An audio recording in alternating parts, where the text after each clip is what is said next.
अस्सलाम वालेकुम। Dear student, आज हम क्लास 10 का चैप्टर नंबर 5 में सेट्स एंड फंक्शन पढ़ेंगे। तो आज चलते हैं, सबसे पहले हम सेट पढ़ते हैं, फिर सेट के मुख्तलिफ ऑपरेशन है, टाइप्स है, वो पढ़ेंगे। फिर इसके बाद हम फंक्शन आसानी से पढ़ सकते हैं, क्योंकि विदाउट सेट आप फंक्शन को नहीं पढ़ सकते। तो पहले हम क्या पढ़ेंगे? सेट्स, फिर इसके बाद हम क्या पढ़ेंगे? फंक्शन। तो आज चलते हैं, सबसे पहले सेट पढ़ते हैं कि सेट क्या है। तो सेट के बारे में पढ़ते हैं कि सेट क्या है। सेट का डेफिनेशन इस तरह है: well defined collection of different objects. Set का डेफिनेशन क्या है? Well defined collection of different objects. Objects का मतलब क्या है? थिंग्स, चीज़ें। क्या चीज़ में मुख्तलिफ आ सकते हैं। फॉर एग्ज़ाम्पल, मतलब ऑब्जेक्ट का मतलब ये भी है कि सारे नंबर हम ले सकते हैं। ऑल नंबर्स, ऑल नंबर्स, ये हमारे पास क्या है? ऑब्जेक्ट्स हैं। या सारे अल्फ़ाबेट्स हम ले सकते हैं, या इस तरह सारे फ्रूट्स आ सकते हैं। इस तरह weeks and days and a week, या इस तरह मंथ्स एंड ईयर। मतलब दुनिया में जो भी चीज़ें हैं वो हम ऑब्जेक्ट के तौर पर ले सकते हैं। ऑब्जेक्ट को हम एक और नाम भी दे सकते हैं, जिसको हम कहते हैं सेट के ज़ुबान में एलिमेंट्स। क्या? एलिमेंट्स। या इसको हम एक और नाम भी दे सकते हैं, मेंबर्स। क्या? ये हम इंशाल्लाह पढ़ेंगे कि मेंबर्स क्या है, एलिमेंट्स क्या है। ठीक है। तो ऑब्जेक्ट्स का मतलब क्या है? चीज़ें। मतलब ऑल नंबर्स हम ले सकते हैं, अल्फ़ाबेट्स लिख सकते हैं, फ्रूट्स ले सकते हैं, चेयर्स ले सकते हैं, स्टूडेंट्स ले सकते हैं। तो ये हमारे पास क्या है? ऑब्जेक्ट्स हैं। अब डिफरेंट ऑब्जेक्ट का मतलब क्या है? कि जो चीज़ें हो अलग अलग हो। डिफरेंट का मतलब क्या है? अलग अलग, मुख्तलिफ चीज़ें क्या होते हैं? अलग अलग होते हैं। तो चीज़ें होंगे सेट में, लेकिन वो क्या होंगे? अलग अलग। अब कलेक्शन का क्या मतलब है? कलेक्शन का माना है मजमुआ। क्या है? मजमुआ। कलेक्शन का मतलब ये है कि अब ये हमारे पास क्या है? एक पेन है। एक पेन है कि नहीं? अगर हम कई सारे पेन ले ले तो इसको हम क्या कहेंगे? कलेक्शन। किसका कलेक्शन? पेनों का कलेक्शन, कलेक्शन ऑफ पेन्स। या ये एक चेयर है, अगर हम कई सारी चेयर्स ले लें तो फिर ये हमारे पास क्या होगा? कलेक्शन होगा। मतलब कई सारे चेयर्स को हम क्या कहेंगे? कलेक्शन कहेंगे। तो कलेक्शन क्या होगा? वो कलेक्शन क्या होगा? डिफरेंट ऑब्जेक्ट का होगा। लेकिन याद रखिए, सेट के लिए मस्ट क्या है? ज़रूरी है कि वेल डिफाइंड हो। क्या हो? Well defined.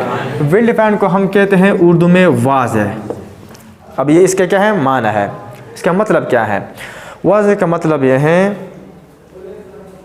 कि जिन पर सारे या सब लोगों की राय क्या हो? एक जैसे हो। तो वेल डिफाइंड का मतलब क्या है? जिन पर सब लोगों की ओपिनियन। क्या? ओपिनियन। ओपिनियन का मतलब क्या है? राय। यानी जिन पर सब लोगों की ओपिनियन, राय क्या हो? एक जैसी हो। तो इसको हम क्या कहते हैं? वेल डिफाइंड कहते हैं। तो वेल डिफाइंड का मतलब क्या है? जिन पर सब लोगों की ओपिनियन या राय क्या हो? एक जैसे हो। तो इसको हम क्या कहते हैं? वेल डिफाइन कहते हैं। तो अगर वेल डिफाइन हो मतलब जिन पर सब लोगों की राय क्या हो? एक जैसी हो, और डिफरेंट ऑब्जेक्ट, अलग अलग चीज़ों का क्या हो? कलेक्शन हो, तो फिर ऐसे कलेक्शन को हम क्या कहेंगे? सेट कहेंगे। फॉर एग्ज़ाम्पल, एक एग्ज़ाम्पल हम लेते हैं कि ये हमारे पास सेट है या सेट नहीं है। अगर मैं लिख लूँ all problems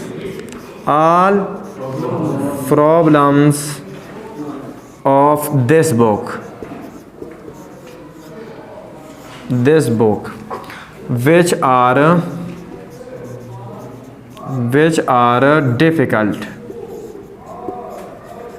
difficult to solve. All problem of this book, मतलब क्या है, इस क्लास 10 का जो मैथ्स के सारे प्रॉब्लम्स हैं इस बुक्स का मतलब है कि तमाम प्रॉब्लम्स इस किताब के जो क्या हो मुश्किल हो सॉल्व करने में, यानी इस किताब के सारे वो प्रॉब्लम जो क्या हो सॉल्व करने में मुश्किल हो, तो ये हमारे पास सेट होगा या नहीं? आपकी क्या राय है इस पे? नहीं। क्यों? क्योंकि सारे स्टूडेंट का या सारे लोगों का इस पर राय एक जैसी नहीं है। फॉर एग्जाम्पल एक क्वेश्चन, सपोज एक क्वेश्चन है इस बुक में, इस तरह एक क्वेश्चन है x² + 2 = 0। सपोज ये एक क्वेश्चन है इस बुक्स में, शायद ये एक स्टूडेंट के लिए क्या हो इजी हो और दूसरे स्टूडेंट के लिए क्या हो ये डिफ़िकल्ट हो सॉल्व करने में। तो अब क्या है, इन दोनों का राय क्या है इस पे, इस क्वेश्चन पे डिफरेंट है, एक जैसे तो नहीं है। तो मतलब यह है कि अगर ये कनेक्शन है लेकिन सारे लोगों का राय इस पे क्या है एक जैसे नहीं है, तो फिर ये सेट नहीं होगा। क्योंकि एक स्टूडेंट के लिए एक सवाल आसान होगा, वही सवाल दूसरे स्टूडेंट के लिए क्या होगा सॉल्व करने में मुश्किल होगा, तो राय तो इस पे फिर एक जैसे नहीं हो गई बल्कि क्या हो गई डिफरेंट हो गई। तो इस वजह से ये हमारे पास सेट नहीं है, ये सेट नहीं है क्योंकि सारे लोगों का राय इस पे क्या है एक जैसी नहीं है। अब अगर मैं इस क्वेश्चन को इस तरह लिख लूँ, यही क्वेश्चन है, all problems of this book which are difficult to solve for Amjad, यानी अमजद के लिए क्या है ये, यानी ये इस बुक के तमाम वो प्रॉब्लम जो सॉल्व करने में मुश्किल है, किसके लिए? अमजद के लिए। तो अब ये हमारे पास सेट है कि नहीं? क्यों सेट है? क्योंकि सारे लोगों का क्या है राय इस पे एक जैसी है। सारे लोग ये कहते हैं, सारे लोगों का राय ये है, सारे स्टूडेंट का राय ये है कि जो क्वेश्चन सॉल्व करने में डिफिकल्ट है वो किसके लिए है? अमजद के लिए है। तो इस वजह से ये हमारे पास क्या वेल डिफाइंड है। तो जब वेल डिफाइंड हो तो फिर हम इसको क्या कहेंगे? सेट कहेंगे। तो ये अब हमारे पास क्या है? It is a set. तो ये अब क्या है? सेट है। अब अगर मैं दूसरा क्वेश्चन कर लूँ, काउंटिंग नंबर्स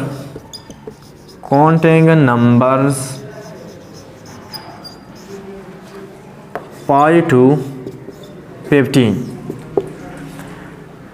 काउंटिंग किसको कहते हैं? गिनती को कहते हैं। और काउंटिंग नंबर को हम दूसरा नाम देते हैं नेचुरल नंबर। क्या आपने पिछले क्लास में पढ़ा होगा कि नेचुरल नंबर के कौन से नंबर होते हैं?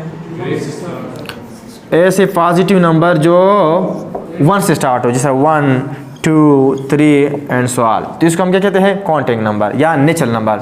मतलब हम काउंटिंग हमेशा गिनती 1 से शुरू करते हैं। अगर मैं आपको कहूँ कि इस क्लास के कितने स्टूडेंट हैं, तो आप 1 से शुरू करेंगे, 1, 2, 3। या आपके स्कूल के बैग में कितने बुक्स हैं, तो आप क्या करेंगे? काउंटिंग 1 से शुरू करेंगे, 1, 2, 3, 7 बुक्स है या 5 बुक्स हैं।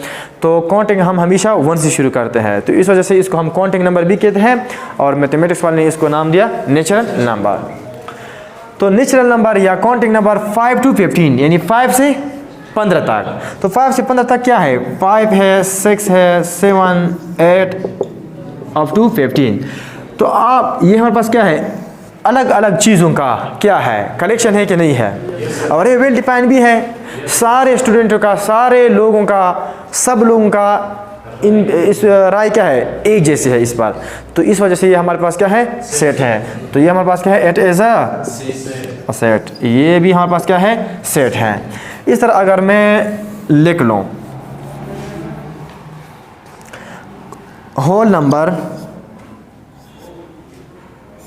Whole numbers between 5 and 15। 5 और 15 के बीच में होल नंबर। होल नंबर क्या है? वो नंबर जो 0 से स्टार्ट हो। हमने पढ़ा है होल नंबर क्या है? 0 से जब स्टार्ट होते हैं तो ऐसे नंबर को हम क्या कहते हैं? Whole number. मतलब जब नेचुरल नंबर के साथ हम 0 लगाए तो इसको हम कहते हैं होल नंबर। तो ये हमारे पास क्या है? होल नंबर है बिटवीन 5 and 15। 5 और 15 के बीच में होल नंबर, तो ये हमारे पास सेट है कि नहीं? सेट है, क्योंकि सारे लोगों का ओपिनियन इस पे एक जैसा है। क्योंकि 5 और 15 के बीच में क्या है? 6 है, 7 है, 8 है, अप टू 14। तो ये क्या है? एक कलेक्शन है, लेकिन अलग अलग चीज़ों का है, कलेक्शन है और वेल डिफाइंड भी है। सब लोगों की राय इस पे एक जैसी है, तो इस वजह से ये हमारे पास क्या है? सेट है। इस तरह अगर मैं लिख लूँ,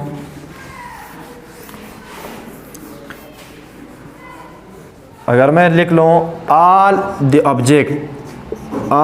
ऑब्जेक्ट्स, तमाम वो चीज़ें, all the objects heavier than 63 kg, 63 kg, तमाम वो चीज़ें जो 63 kg से क्या हो? भारी हो। तो ये सेट है कि नहीं? सेट है, क्योंकि सारे लोगों का ओपिनियन इस पे क्या है? एक जैसे है।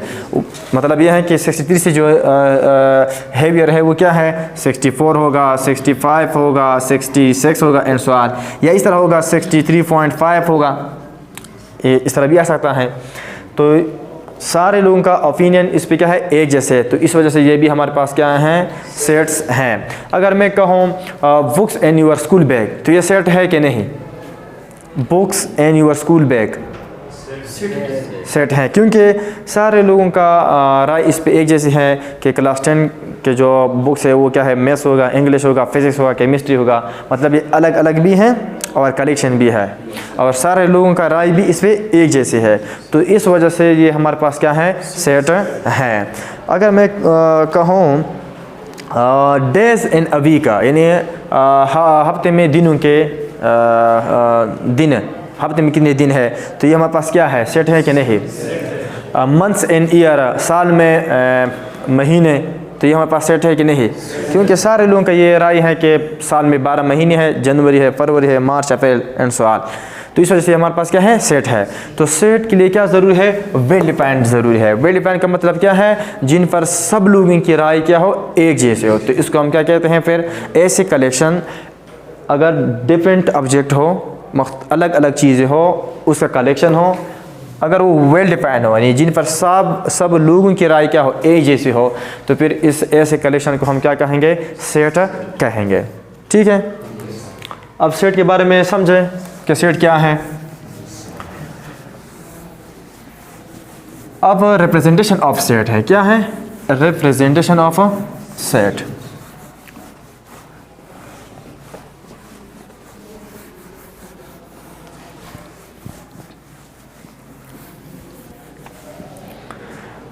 रिप्रेजेंटेशन ऑफ अ सेट,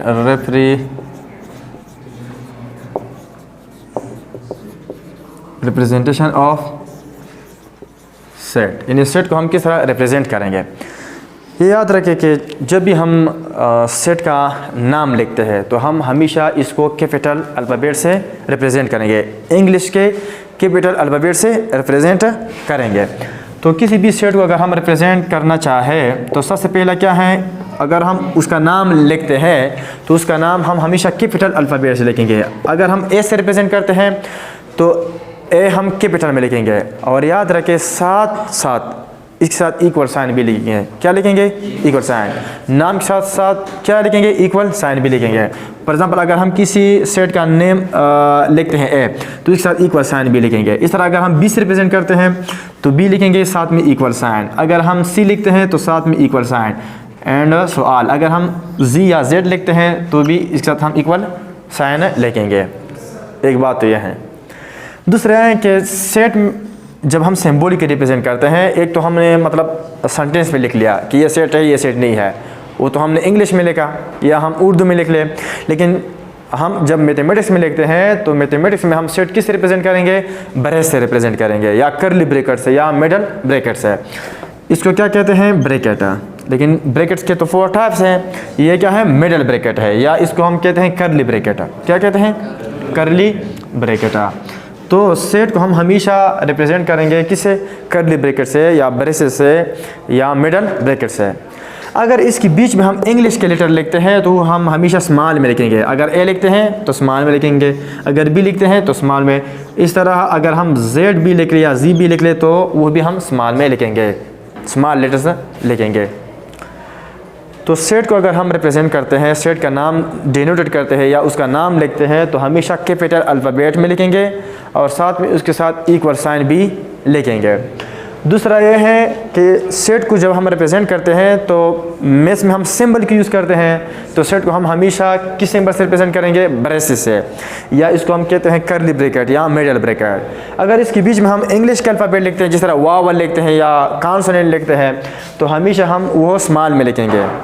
हाँ, एक है अगर हम किसी का नाम लिखते हैं सेट में तो नाम का फर्स्ट लेटर हम क्या लिखेंगे? कैपिटल लिखेंगे। क्या लिखेंगे? कैपिटल। अगर इस तरह अगर हम अमजद लिखते हैं, अहमद लिखते हैं, तो अजमल लिखते हैं, तो उसके जो फर्स्ट लेटर है वो क्या लिखेंगे? कैपिटल लिखेंगे। एक तो ये है। इसको क्या कहते हैं? ब्रैकेट। सिर्फ ये एक सिंबल को हम कहते हैं ब्रैकेट। इन दोनों को क्या कहेंगे? Pair of bracket. ठीक है, या इसको हम ब्रैकेट्स कहते हैं। लेकिन ये ब्रैकेट है, लेकिन कौन सा ब्रैकेट है? Curly bracket. क्या? Curly bracket. या इसको हम ब्रेस भी कहते हैं, अगर प्लूरल हो तो ब्रेसेस। इस तरह इसको हम मिडल ब्रैकेट भी कहते हैं, मिडल ब्रैकेट। ठीक है, तो मिडल ब्रैकेट से या ब्रेस से या ब्रेसेस से या कर्ली ब्रैकेट से हम क्या रिप्रेजेंट करते हैं? सेट को रिप्रेजेंट करते हैं। ठीक है, अब इस तरह है कि ये हमारे पास क्या है? सेट के अंदर यानी ब्रेसेस के अंदर जो चीज़ें आते हैं उसको हम क्या कहते हैं? ऑब्जेक्ट्स। क्या कहते हैं? ऑब्जेक्ट्स। और ऑब्जेक्ट्स को हम मेंबर्स भी कह सकते हैं। क्या? मेंबर्स। या इसको हम एंट्रीज भी कहते हैं, एंट्रीज। ठीक है, और इसको हम एक और नाम भी देते हैं, एलिमेंट्स। क्या? याद रखें, एलिमेंट्स का मतलब क्या है? Elements mean same thing. क्या? Same thing, same things. किस तरह? अगर मैं लिख लूँ किसी भी सेट का नेम हम रिप्रेजेंट करेंगे तो कैपिटल लिखेंगे, साथ में इक्वल साइन लिखेंगे और क्या लिखेंगे? Curly bracket. अगर मैं इस तरह लिख लूँ 2 3 और AB, अब ये हमारे पास एलिमेंट्स हैं। ये एलिमेंट्स नहीं है क्योंकि ये सेम थिंग नहीं है। यहाँ 2 3 है और यहाँ A भी है, और एलिमेंट्स का मतलब क्या है? Same thing. या दूसरा, ये वेल डिफाइंड है, ये वेल डिफाइंड भी नहीं है क्योंकि सब लोगों की राय इस पे एक जैसी नहीं है। कोई कहेगा कि ये नंबर है, कोई कहेगा कि ये क्या है? इंग्लिश अल्फ़ाबेट से, कोई कहेगा कि नहीं दोनों है। तो राय क्या है? इस पर सेम नहीं है। तो इस वजह से हमारे पास क्या है? सेट नहीं है। हालांकि ये कलेक्शन भी है और क्या है? डिफरेंट ऑब्जेक्ट भी है।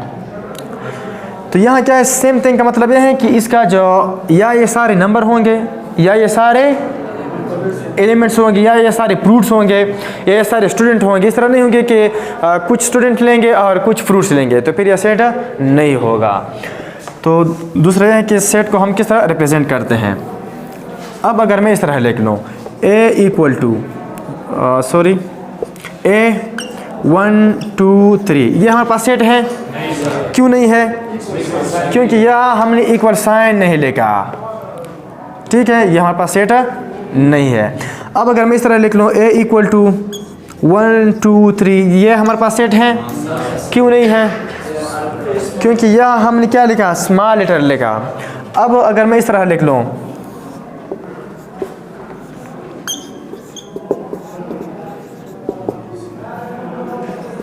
ये हमारे पास सेट है। क्यों नहीं है? क्योंकि यहाँ हमने इंग्लिश अल्फ़ाबेट यूज़ नहीं किया है, उर्दू का अल्फ़ाबेट यूज़ किया है। और हम सेट को रिप्रेजेंट करेंगे, अगर सेट को हम नाम देंगे तो हमेशा इंग्लिश के अल्फ़ाबेट, कैपिटल अल्फ़ाबेट यूज़ करेंगे। तो ये भी हमारे पास सेट क्या है? नहीं है। इस तरह अगर मैं लिख लूँ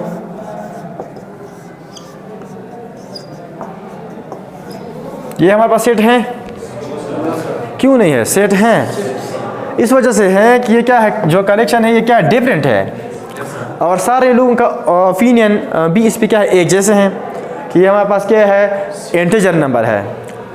ठीक है, तो ये हमारे पास क्या है? सेट है। ये सेट है, इट इज़ अ सेट। अगर मैं इस तरह लिख लूँ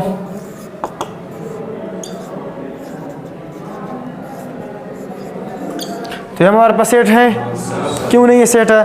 क्योंकि सेट के बीच में अंदर या एलिमेंट को हम हमेशा क्या लिखेंगे? स्मॉल लेटर लेंगे, और यहाँ सी क्या है? कैपिटल है, तो इस वजह से ये भी हमारे पास सेट नहीं है। ठीक है, तो ये क्या है? सारे सेट के बारे में था कि एलिमेंट क्या है, एंट्रीज क्या है, रिप्रेजेंटेशन किस तरह हम करेंगे। तो इंशाल्लाह नेक्स्ट लेक्चर में हम टाइप्स ऑफ सेट पढ़ेंगे। ठीक है।